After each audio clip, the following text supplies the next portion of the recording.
એ આવતા સોમવારે આપણા ગામના શંકર મંદિરે હું 84 જમાડું છું અને તમારે બધાએ આવવાનું છે. આપણા ગામના સાધુ અને બ્રાહ્મણની સાથે સાથે આજુબાજુના 4 ગામના બ્રાહ્મણો અને સાધુઓ પણ જમાડવાના છે. આપણા બધા સગા સંબંધી પણ આવવાના છે. તમને રૂબરૂ આમંત્રણ દેવા હું આવી છું અને ઠેઠ સુરત સુધી ધક્કો ખાધો છે એટલે બધાએ આવવાનું છે હો. હંસાએ પોતાના સગા દિયર અને દેરાણીને ચીકુવાડીમાં જઈ એના ઘરે જ કીધું. હંસા હજુ આજ સવારે ગામડેથી દેશમાં આવી હતી. પોતાના ભાઈના ઘરે ઉતરી હતી. બપોરે જમીને એ પોતાના દિયરને ઘર આવી હતી. દિયર અને દેરાણીને સવારે ફોન કરી દીધો હતો કે બપોર પછી હું આવું છું, એટલે એ લોકો કંઈ બહાર ના જાય, એટલે એ લોકો ઘરે જ હતા. 84 જમાડવાનું ખાસ કાંઈ કારણ અને અમને તેડાવવાનું પણ ખાસ કોઈ કારણ છે? જેઠાણીબા શીતલે વ્યંગમાં પૂછ્યું. શીતલનો ઘરવાળો રાજેશ કશું બોલ્યો નહીં, બસ નીચું જોઈ રહ્યો. એક માનતા માની હતી એટલે જમાડું છું, બીજું કોઈ ખાસ કારણ નથી. અને બધા સગા સંબંધીને જમાડવા એવું નક્કી કર્યું છે. બીજું તો શું હોય? તમે તો સગા દેરાણી છો. ભલે ને આપણી વચ્ચે બોલવાનો વ્યવહાર ના હોય, પણ આ વખતે તમે આવી જ જાઓ. પછી ભલે આપણી વચ્ચે જેમ હાલતું હોય એમ હાલે, મને કોઈ વાંધો નથી. પછી હું કોઈ દિવસ તાણ કરવા નહીં આવું. બસ, પણ આ વખતે તમારે આવવું પડશે એટલે આવવું પડશે. બોલતા બોલતા હંસાએ હાથ જોડ્યા. રાજેશ ભાભીની સામે જોઈ રહ્યો, પણ શીતલના ધારદાર નજર હજુ પણ હંસા તરફ જ હતા. અને ધારો કે અમે ના આવીએ તો શું કરી લેશો તમે? શીતલે કહ્યું અને રાજેશે એની તરફ જોયું. એવું ના બને. મને મારા દિયર પર ભરોસો છે. હું કહું એટલે એ આવે જ. હંસાએ રાજેશ તરફ જોઈને કહ્યું. એ તો હવે અમે નક્કી કરશું કે અમારે આવવું કે નહીં. આમેય અમને એકલા જ મૂકી દીધા હતા ને. આ તો ભગવાને અમારી સામે જોયું અને અમારે સારું થયું એટલે તમે આવ્યા. બાકી તો અમને નીચા દેખાડવામાં તમે કાંઈ બાકી નથી રાખ્યું. આ તો અમારા ઈ સાવ ભોળા ને મોઢાના મોડા એટલે ઠોલી ખાધા ખૂબ. પણ હવે અમે નક્કી કરશું કે અમારે આવવું કે નહીં. શીતલ હવે બરોબરની ખીલી હતી. ઘણા વર્ષે એના જેઠાણીબા હાથમાં આવ્યા હતા અને તે આ મોકો ચૂકવા માંગતી નહોતી. બનવા કાળે બધું બન્યું હતું, બાકી અમે કોઈને વગોવ્યા નથી. લોકોએ ખોટી કાન ભંભેરણી કરી હતી અને 2 સગા ભાઈ વચ્ચે મન દુઃખ થયું. જે થયું એ થયું અને તમે પૈસાવાળા થયા છો એમાં અમારી આંખ્યું ટાઢી. હું કાંઈ પૈસા માંગવા નથી કે ક્યારે માંગવા પણ નહીં આવું. અને આમાં મારો કોઈ સ્વાર્થ પણ નથી. તમારે આવવાનું છે રાજેશભાઈ, અને સાથે બધાને લાવવાના પણ છે. યાદ કરો રાજેશભાઈ, તમે મને એક વખત વચન આપ્યું હતું કે ભાભી તમે માંગો એ આપું, અને ત્યારે મેં કીધું હતું કે મારે કાંઈ જોતું નથી. પણ તોય તમે કીધું હતું કે ભાભી જ્યારે જરૂર પડે ત્યારે માંગી લેજો. એ તો તમને યાદ જ હશે. અને એટલે જ હું આજે એ વચન માંગુ છું કે તમારે આવતા સોમવારે આવવાનું છે, સહકુટુંબ. એકી શ્વાસે હંસા બોલી ગઈ. શીતલ તો જોતી જ રહી ગઈ. રાજેશે પણ પોતાની ભાભી સામું જોયું અને એને પેલો પ્રસંગ યાદ આવી ગયો. એના લગ્ન હજુ થયા નહોતા. ઉંમર હશે 16 વર્ષની.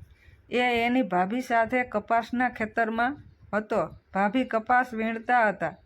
ભાઈ કૂવા પાસે અને એને એક સાપ કરડી ગયો. રાજેશે રાડ પાડી અને જમીન પર પડી ગયો હતો. હંસા ભાભીએ રાડ પાડી અને ભાઈને બોલાવ્યા. પછી ભાભીએ રાજેશનો પગ હાથમાં લીધો અને જ્યાં સાપે દંશ દીધો હતો ત્યાં મોઢેથી ઝેર ચૂસી લીધું હતું. રાજેશને કશું ના થયું, પણ ભાભી થોડી વારમાં બેહોશ થયા. ભાઈ ભાભીને ગાડામાં નાખીને દવાખાને લઈ ગયા.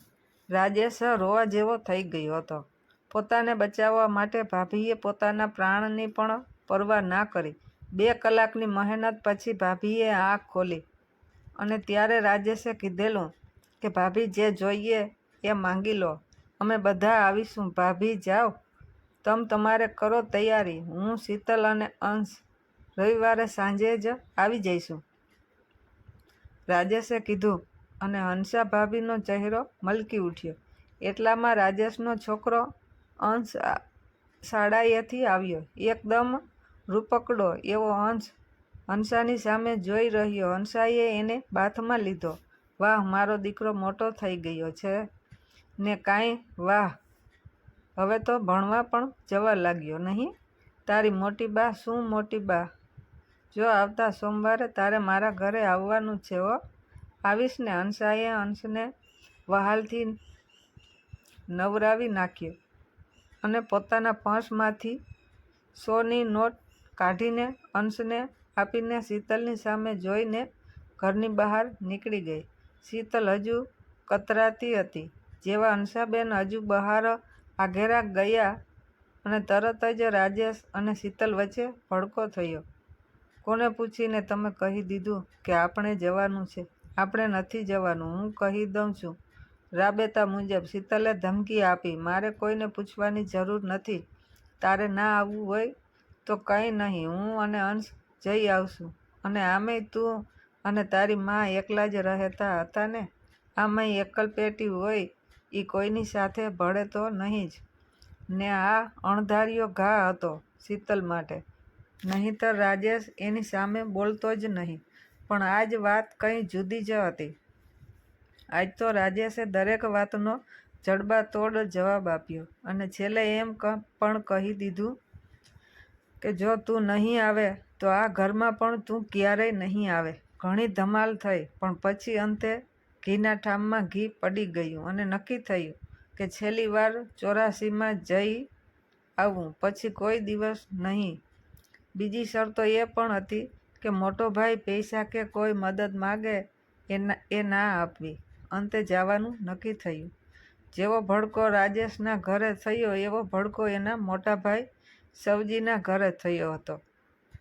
જ્યારે હંસાએ એના ધણી સવજીને વાત કરી કે શ્રાવણ માસમાં સોમવારે મારે ગામના અને આજુબાજુના ગામના સાધુ અને બ્રાહ્મણોને શંકર મંદિરે 84 કરીને જમાડવાના છે, સગા સંબંધીને તેડાવવા છે, સુરતથી દેર અને દેરાણીને બોલાવવાના છે.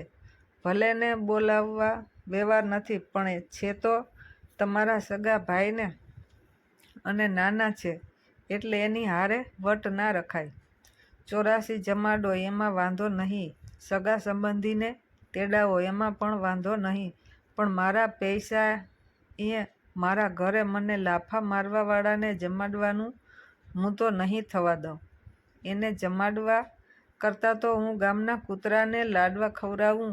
કૂતરુંય કોક દિવસ ગણ કરે હો.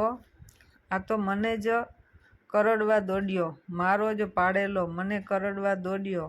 મારા પૈસા એ આ ઘરમાં નહીં જમે, સવજીએ કડવાશથી કહ્યું. આ તમે મારું ઘર કરો છો તે આ ઘર તમારા એકલાનું જ છે? મારું પણ ખરું કે નહીં? હંસાએ સવજીને પૂછ્યું. હા છે ને, તમારુંય ઘર છે જ ને. ઘર જ નહીં, હું પણ તમારો જ છું ને. પણ દર વખતે અમારા પૈસાએ જ ધર્મ કરો છો તો ક્યારેક તમારા પૈસાએ પણ આવું કાંક કરો ને. તમારા પૈસાએ 84 કરો તો તમે ગમે તેને બોલાવી શકો, મને શું વાંધો હોય. તમારે 84 કરો, તમારે પૈસે કરો, અમે જમવા આવીશું. કેમ બોલ્યો નહીં બેટા? સાચું કે ખોટું? સવજીએ એના દીકરા પ્રદીપ સામે જોઈને કહ્યું. પ્રદીપ 10 વર્ષનો હતો. એ મમ્મી અને પાપાનો મીઠો ઝઘડો જોઈ રહ્યો હતો. એને ખબર જ હતી કે પાપા ભલેને ગમે એટલો વળ કરે પણ ધાર્યું તો મમ્મીનું જ થવાનું છે. પણ હંસાએ જે જવાબ આપ્યો એનાથી તો સવજીની આંખો ચાર થઈ ગઈ. બધું જ મારા પૈસાએ થશે, તમારી પાસે 1 રૂપિયોય લેવા નહીં આવું. અને બીજું કે આખી 84નું કામકાજ અમે બૈરાઓ ઉપાડી લઈશું. ગામના પુરુષોએ તો ખાલી સીધું જમવા બેસી જવાનું છે. એક સળીના 2 કટકા પણ નથી કરવાના. અને આમેય તમને ખબર પડવી જોઈએ ને કે પુરુષો વગર પ્રસંગ થઈ શકે. અમારું બાયુનું મંડળ બધું જ કરી નાખશે. અને રહી વાત પૈસાની તો એ હું મારા પૈસા વાપરીશ. મારા ભાઈએ મારા પૈસા બેંકમાં મૂક્યા છે એ તો તમને ખબર જ છે ને. ભાઈઓએ એ જમીન વેચી ત્યારે એના મારા ભાગના પૈસા લેવાની મેં ના પાડી. તોય પરાણે એ બધા જ પૈસા બેંકમાં મારા નામે છે અને એના વ્યાજમાંથી આ 84 થઈ જવાની છે. હવે બોલો, તમે તો આવશો ને બાપ દીકરો? 84માં કે તમે પણ છેલ્લી ઘડીએ રોન કાઢવાના છો? બધું જ તમારું હોય તો અમે બાપ દીકરો તો આવીએ જ ને. પણ દેવીજીએ તો કહો કે તમે માનતા શેની માની છે? કઈ ખુશાલીમાં તમે આ 84 જમાડો છો એ તો કહો. સવજીએ હળવાશથી કહ્યું. માનતા જાહેર ના કરવાની હોય, એ પૂરી કરવાની હોય. એની જાહેરાત કરીને ધજાગરો ના કરવાનો હોય. તમને તો ખબર જ છે ને કે હું નહીં કહું, પણ તોય કેમ પૂછો છો? હંસાએ કહ્યું. અને બીજે દિવસે ગામની સ્ત્રીઓ હંસાના ઘરે થઈ ભેગી અને થઈ ગયું આયોજન. સ્ત્રીઓને પણ મજા આવી. ગામમાં આવું પહેલી વાર થઈ રહ્યું હતું. ફક્ત સ્ત્રીઓ દ્વારા જ થતું આવું ધાર્મિક કાર્ય પહેલી વાર થઈ રહ્યું હતું. જટાશંકર ગોર પાસે હંસા બધું જ એસ્ટિમેટ કઢાવી લાવી હતી. પૂજા વિધિ પણ જટાશંકર જ કરાવવાના હતા અને રસોઈયા પણ એ જ હતા. આખા ગામમાં એ એકમાત્ર રસોઈયા હતા. અને પછી હંસાએ બધા સગા સંબંધીને જાણ કરી દીધી. અને આજે એ સુરત પોતાના દિયર પાસે પણ આવી ગઈ અને હવે એના ભાઈ પાસેથી જરૂરી પૈસા લઈને એ ગામડે આવતી રાત્રિ બસમાં બેઠી હતી. બસમાં જ એને વિચાર આવી રહ્યા હતા કે 8 વર્ષ પહેલાં કેવા દિવસો હતા. એ પોતાના ધણી અને રાજેશ વચ્ચે ખૂબ જ ગાઢ સંબંધો હતા. પછી તો રાજેશ પરણીએ શીતલ ઘરે આવી અને હંસાનું મન ભૂતકાળમાં ખોવાઈ ગયું. સવજી અને રાજેશ એટલે રામ લક્ષ્મણની જોડી. 2 ભાઈ વચ્ચે ઉંમરમાં 10 વર્ષનું અંતર હતું. સવજી જ્યારે 18 વર્ષનો હતો ત્યારે જ બા બાપુજી ગુજરી ગયેલા. પણ 30-30 વીઘાના 2 સારા એવા જમીનના કટકા હતા અને સવજી હતો મહેનતુ. ઘરે સવજી રાંધી નાખે અને ભાઈને ખવડાવે. ત્યારે રાજેશ હજુ 3જામાં ભણતો. 22 વર્ષે સવજીએ લગ્ન કરેલા. હંસા પણ કામમાં ધણીને આંટી મારી દે એવી. રાજેશ પણ આખો દિવસ ભાભીની સાથે જ હોય. મા વગરના રાજેશને એ વખતે ભાભીમાં મા દેખાયેલી. પછી તો રાજેશ મોટો થયો. સવજીએ એનું વેવિશાળ દૂરના એક ગામમાં તુલસી પટેલની શીતલ સાથે કર્યું. એકાદ વર્ષ પછી શીતલ પરણીને સાસરે આવી. શીતલ આમ તો ખૂબ રૂપાળી પણ થોડી જડ મગજની. એક વાત એના મનમાં ઘૂસી જાય પછી એ લોઢે અને લાકડેય ના મૂકે એવી જીદી.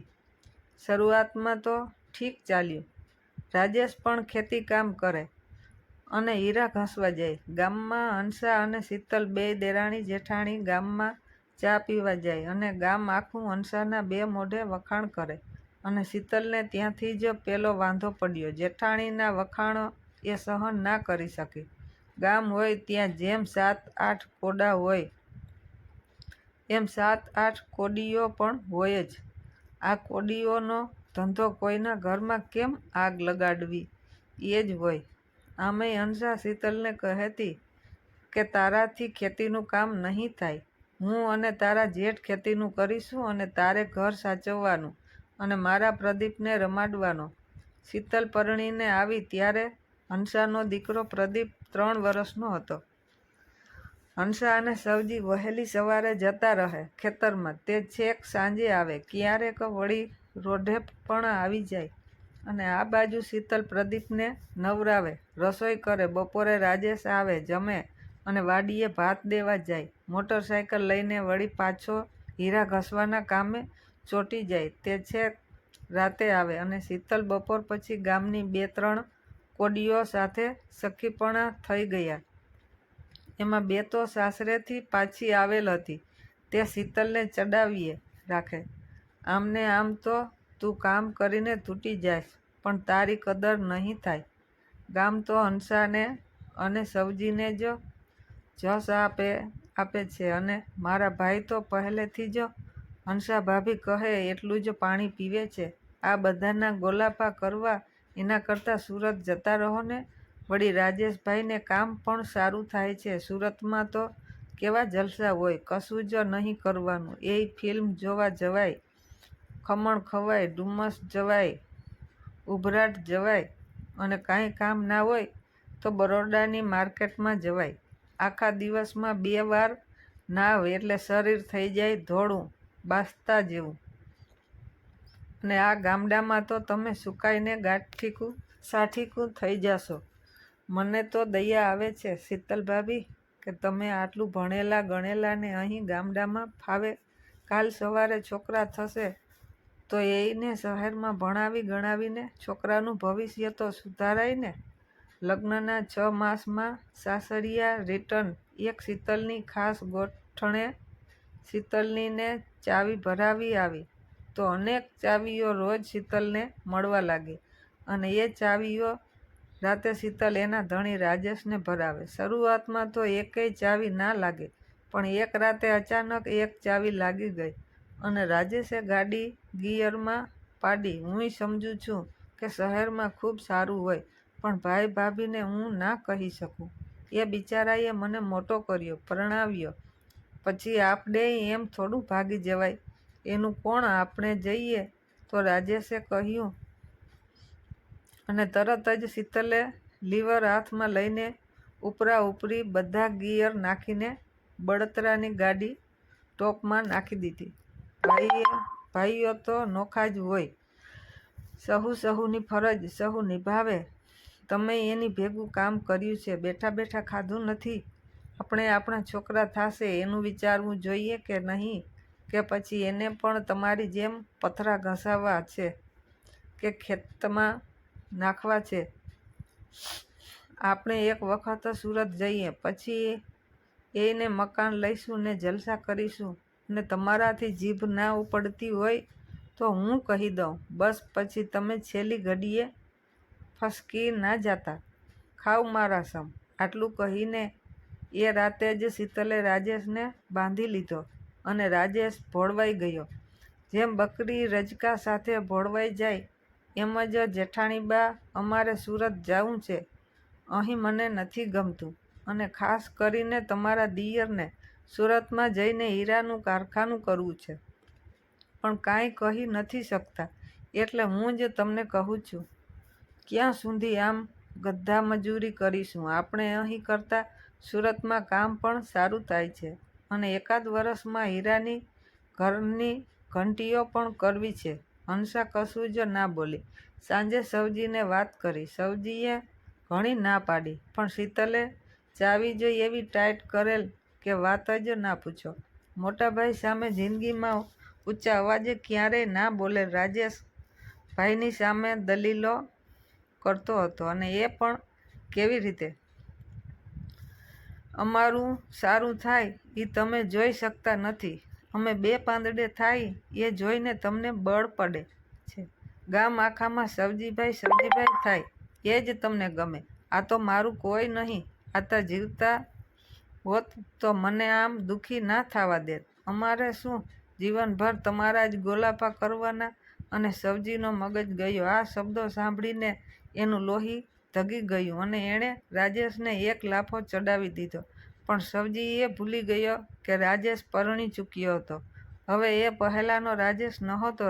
રાજેશે પણ 3-4 લાફા મોટા ભાઈને ઝીકી જ દીધા. આવું જોઈને હંસાનો તો જીવ જ તાળવે ચોંટી ગયો. એ પોક મૂકીને રોય. આજુબાજુના ભેગા થયા. 2 ભાઈને સમજાવ્યા, પણ રીસ ના ધોયા. 2 ભાઈ સમજ્યા નહીં. 2 દિવસ ઘરમાં અબોલા રહ્યા, અને 3જે દિવસે હંસાએ કીધું, રાજેશભાઈ તમે છૂટા, તમારે મન ફાવે ત્યાં જાઓ. તમારા મોટા ભાઈ વતી હું માફી માંગુ છું. એમ શેના છૂટા થઈએ અમે હવે તો ભાગ પાડીને જ જાવું છે. શીતલ બોલી. જમીનના ભાગ પાડી લીધા. રાજેશે જમીન વેચી પણ નાખી. હવે ઘરના ભાગ પાડવાના હતા. ઘરના ભાગ ના પાડો તો સારું. આમેય તમારે હવે ક્યાં આવવું છે? ભાગ પાડીને તમારે બીજાને જ ઘર વેચવું છે ને? એના કરતાં અમને જ આપી દો ને, અમે દિવાળીએ જે થાય એ પૈસા આપી દઈશું, હંસાએ કીધું. એની આંખમાંથી આંસુઓ ચાલ્યા જતા હતા. દિવાળી સુધી કોઈ ભોજિયો ભાઈ પણ રાહ ના જોવે. તમારે લેવું હોય તો અત્યારે જ વહીવટ કરો એટલે અમે થઈને રવાના. પૈસા ના હોય તો આ ગળામાં 4 તોલાનો સોનાનો હાર કેમ રાખ્યો છે? દીકરાના લગ્ન વખતે છાબમાં મૂકવા રાખ્યો છે? શીતલે છેલ્લું બાણ ફેંક્યું.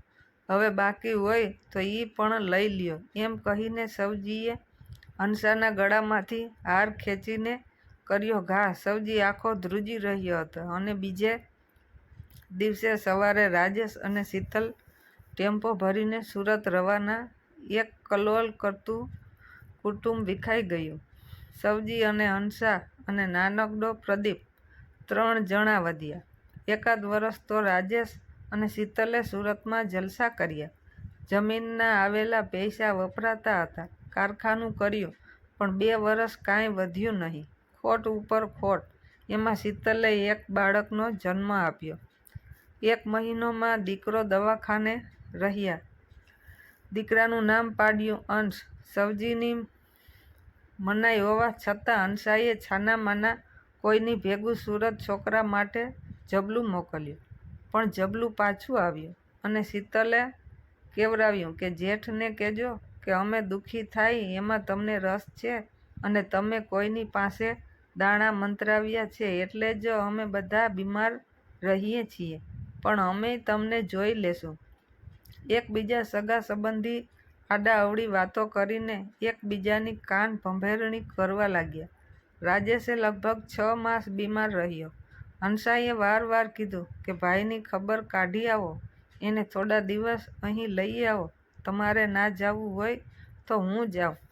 પણ વળ એવો ચડી ગયેલો કે 2 ભાઈ વચ્ચેની આટી ઉકેલી નહીં. પછી તો રાજેશ બીમારીમાંથી સાજો થયો. કામ કશું કરતો નહીં. શીતલે સિલાઈ કામ શરૂ કર્યું અને રાજેશે કોઈને મકાન લેવું હોય તો સાટા દોરડાનો ધંધો શરૂ કર્યો અને સરથાણા જકાતનાકાએ બેસીને 2 બાજુથી કમિશન લેવાનું શરૂ કર્યું. ધીમે ધીમે ફાવટ આવી ગઈ અને ગાડી પાછી ટોપમાં પડી ગઈ ને અત્યારે તો ઘરના મકાન અને 4 જગ્યાએ મહિને ભાડું પણ આવે. છોકરો અંશ પણ હવે 6 વર્ષનો થઈને નિશાળે જવા લાગ્યો. હંસાને બધું જ યાદ આવતું હતું પણ એને એક વાતની શાંતિ હતી. રાજેશભાઈ હવે છે તો સુખી. રવિવારે સાંજે જ બધા સગા સંબંધી આવી ગયા હતા. રાજેશ અને શીતલ પોતાની 4 વ્હીલ લઈને આવ્યા હતા. હંસા ભાભીએ દેરાણીને આવકારી. રાજેશ પણ મોટા ભાઈને મળ્યો. સવજીએ એની સામે જોયું. કોઈ કશું બોલ્યું નહીં. જાણે સાવ અજાણ્યા. શીતલ બરાબરનો મેકઅપ કરીને આવી હતી. એની ટાપટીપ ઉડીને આંખે વળગે એવી હતી. મેચિંગ બ્લાઉઝ સાથે ક્રીમ પિંક સાડી અને ઊંચી એડીના ચંપલ સાથે એ અલગ જ તરી આવતી હતી. આવીને એણે ખુરશીમાં જમાવ્યું. ગળામાં 16 તોલા સોનાનો હાર ચમકારા મારતો હતો. એની પાસે ફોન પણ હતો પણ કવરેજ નહોતું આવતું એટલે થોડું મોઢું બગડી ગયેલું. સગા સંબંધીઓ રાજેશને ઘેરી વળ્યા હતા. કયા એરિયામાં કેટલા મકાન છે અને ભાવ શું ચાલે છે એની તમામ વિગતો રાજેશ પાસે હતી. ભવિષ્યમાં ભાવ કેટલા વધશે એની પણ જાણકારી હતી. પોતાને કેટલા મકાન છે અને કયા છે એ બધું એ સંબંધીઓને જણાવતો હતો. બીજે દિવસે સવારે સહુ વહેલા શંકર મંદિરે ગયા. શીતલ સાથે એની જૂની ગોઠણો પણ આવી ગઈ હતી. એ એમની વાતોમાં વ્યસ્ત હતી. અંશને હંસાએ તેડી લીધો હતો. પ્રદીપને પણ અંશ સાથે સારું ફાવી ગયું હતું. આજુબાજુના ગામના બ્રાહ્મણો અને સાધુઓ આવી ગયેલા. બપોરે એમને જમાડીને સહુએ દક્ષિણા આપી દીધી. દક્ષિણામાં પણ શીતલે જમાવટ કરી. હંસાએ બધા જ સાધુ બ્રાહ્મણોને 100ની દક્ષિણા આપી તો શીતલે બધાને 251 આપ્યા. પછી બધા મહેમાનો અને ગામના માણસો પણ જમ્યા. બધા સગા સંબંધીઓએ સવજીને પૂછીને થાકી ગયા કે આ માનતા શેની હતી, પણ કોઈ જવાબ જ ના મળ્યો. કોઈને ખબર જ નહોતી. શીતલે એની ગોઠણોને પણ પૂછ્યું, પણ એ કોઈને ખબર જ નહોતી. સાંજે 108 દીવાની દીપમાળા શંકર મંદિરે પ્રગટી. સવજી અને રાજેશ બંનેએ દીપમાળા પ્રગટાવી અને હંસાના ચહેરા પર ખુશી છલકાણી. બધા જ ભોળાનાથના દર્શન કરીને બીલીના ઝાડ નીચે બેઠા હતા. હંસ હંસાના ખોળામાં હતો અને સહુ આડાસવડી વાતો કરતા હતા. અમુક મહેમાનો રાતે જવાના હતા અને અમુક કાલે. રાજેશે તો કહી દીધું કે એ આજ રાતે જ નીકળી જશે. સવજી કશું ના બોલ્યો. એવામાં શીતલ ત્યાં આવી અને હંસાની પડખે બેસી ગઈ. એણે રાજેશની સામે જોયું અને રાજેશને થયું, હવે આ કાંઈ ના બોલે તો સારું. પાથીએ તેલ નાખીને એને લાવ્યો હતો અને કીધું હતું કે તું ભલી થઈને ત્યાં મૂંગી રહેજે. તે જેઠાણીબા, હવે તો તમારો આ પ્રોગ્રામ પૂરો થયો, એટલે હવે તો કયો કે 84 કઈ ખુશીમાં હતી, કોઈને ખબર જ નથી. શીતલે કહ્યું, એ તારી જાણીને શું કામ છે? મેં તને ના પાડી હતી ને કે તારે કોઈને કશું કહેવાનું નથી, પણ તારી આ જીભ એટલે જાણે કૂતરાની પૂંછડી, હલ્યા વગરની તો ના જ રહે ને. રાજેશે ધારદાર નજરે કહ્યું, દેરાણીબા રોકાઈ જાવ ને 2-3 દિવસ. જો આ મારા દીકરાને પણ કેવી મજા પડે છે. અહીં હંસાએ હંસના ગાલ પર હળવો ચીમટો ભરતા કહ્યું, 2 દિવસ શું કામ? અમે તો અઠવાડિયું રોકાઈ જઈશું, પણ પહેલાં મારે તમને એક વસ્તુ આપવાની છે. એ લેશો તમે? જેઠાણીબા બોલો, વચન આપો. આ બધા સગા સંબંધી બેઠા છે, એની રૂબરૂમાં વચન આપો. શીતલે કહ્યું અને બધા સતબંધ થઈ ગયા. કોઈને કશું સમજાયું નહીં. રાજેશ થોડો ઊંચો નીચો થયો, પણ સવજીએ નો હાથ ઊંચો થયો. રાજેશ કશું ના બોલ્યો. તું જે આપીશ એ લઈ લઈશ દેરાણી બા. મને ખૂબ જ આનંદ થયો છે કે તું કશુંક આપતા પણ શીખી ગઈ છો. હવે હંસાએ શીતલ સામે જોયું. હંસાની આંખોમાં કોઈ જ વ્યંગ ના હતો, કેવળ નિર્મળ સ્નેહ નીતરતો હતો. આ 16 તોલા સોનાનો હાર હવે કાયમ તમારા ગળામાં શોભશે જેઠાણીબા. શીતલે આટલું કહીને પોતાનો હાર ગળામાંથી કાઢીને હંસાને પહેરાવી દીધો. સહુ સતબંધ થઈ ગયા. રાજેશ અને સવજી એકબીજાની સામે જોઈ રહ્યા. શીતલ બોલી, વાત જાણે એમ છે કે મને ક્યારની ચટપટી થતી હતી કે આજે 84 શા માટે રાખી છે, કોઈને ખબર નથી. પછી હું હમણાં જટાદાદાને મળીને આવી. જટાદાદાને તો મારી જેઠાણીએ બધી જ વાત કરી જ હોય કે 84 શું કામ કરવાની છે. શરૂઆતમાં એણે પણ ના જ પાડી, પણ મારો સ્વભાવ એવો ને કે લીધી વાત હું જલ્દીથી મૂકું તો નહીં જ. એટલે મેં જટાદાદાને મહાદેવના સોગંદ આપ્યા ને જટાદાદાએ બધું જ કહી દીધું. હું પરણીને આવીને ત્યારે આ પ્રદીપ 3 વર્ષનો, એટલે સવારમાં ઉઠે એટલે હું એને નવડાવું અને ખોળામાં બેસાડતી અને રમાડતી અને વહાલ કરતી. અને આમે નવપરણિત સ્ત્રીને નાના છોકરા ખૂબ જ ગમે.